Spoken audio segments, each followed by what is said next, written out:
Hello, Brad. David James here, offering my congratulations to your long career in broadcast journalism. 45 years on the air and no bloopers? How'd you do that? Well, seriously, Brad, thanks for your commitment to this community and to journalism. Take care. Well, today marks a special day for Eyewitness News. This is Brad Byrd's 45th anniversary as the evening anchor at this station.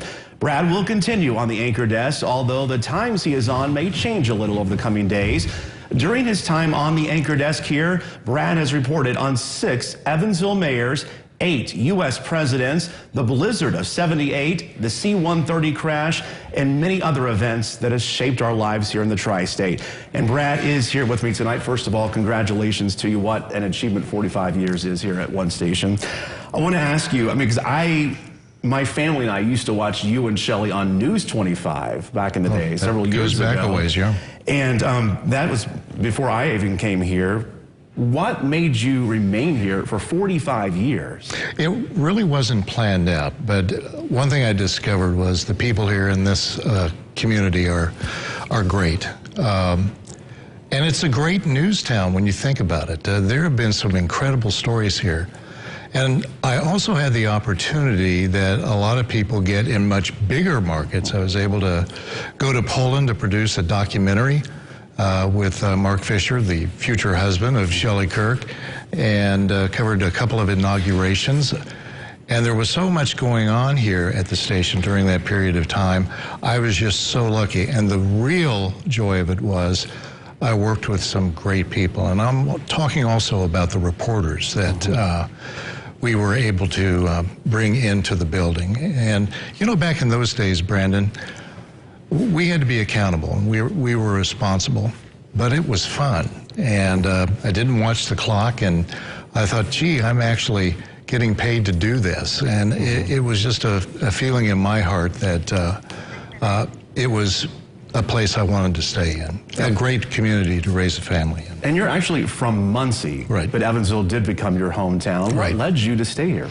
Well, I think the fact that when I first came here, I was a 22-year-old kid, and I was basically at WFIE. I was the kid brother there in that newsroom. I had David James, and yes, David, there have been many bloopers during my career, but I got to know some wonderful people here in the community, and I knew very little about Evansville, but I really enjoyed being immersed in getting really out of the office, so to speak, and doing some wonderful stories, not necessarily tragic stories, but wonderful stories involving the folks here in Evansville. And I had to learn by making mistakes, learn by doing. As we all do. Talk about some of those stories that stand out to you. Well, obviously there's been the good, the bad, and the ugly.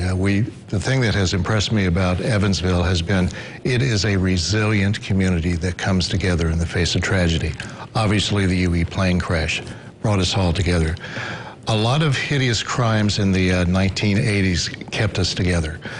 We have survived several weather disasters, as you well know, and the community has almost grown stronger. And where I have learned, and what I have learned, is that you got to be able to put yourself in the shoes of people that you cover. In other words, how would I feel? You're talking to me right now, and I'm a little uncomfortable because I'm usually the one firing questions. So it was an eye-opening experience, and I really wanted to be a witness to history, and there's a lot of history right here in the Evansville community. Yeah, I want to talk about the changes, because 45 years in this business, I can only imagine the number of changes you've seen. You saw the first live shot take place in the Evansville television market, the merger of WEHT and WTVW. What are some of the big changes you've seen in 45 years? Well, it just continually changes. What I say tonight is probably going to be outdated 2 years from now, or maybe even a year from now.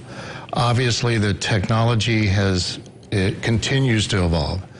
The big concern that I have, and I think that many of us have, is journalism has been under attack, and there is so much disinformation out there. And one reason why I'm hanging around, being, I guess, the fly in the ointment, I want to make sure that these young journalists coming in, it's a big challenge for them. The money's not that good, we know that. but there's a lot of responsibility at stake here.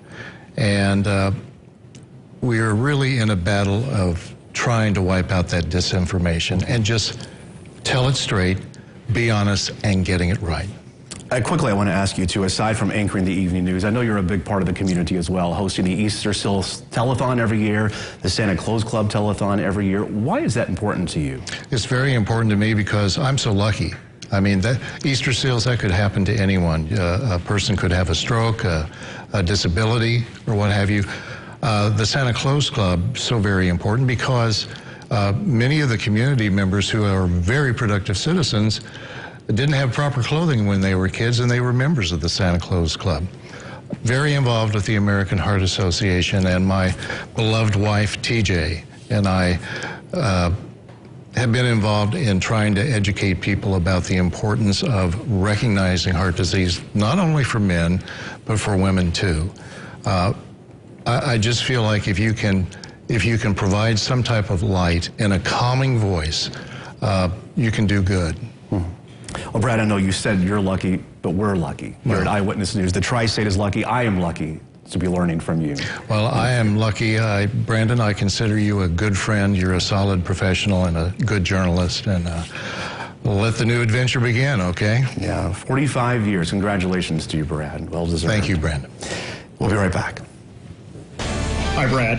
It's my pleasure to offer you my heartfelt congratulations on 4.5 decades on the anchor desk. You have been a trusted friend to me personally, but also to great organizations across the tri-state, groups like Easter Seals and American Heart Association and many others. But most of all, thank you for being the trusted journalist that you are for all these years.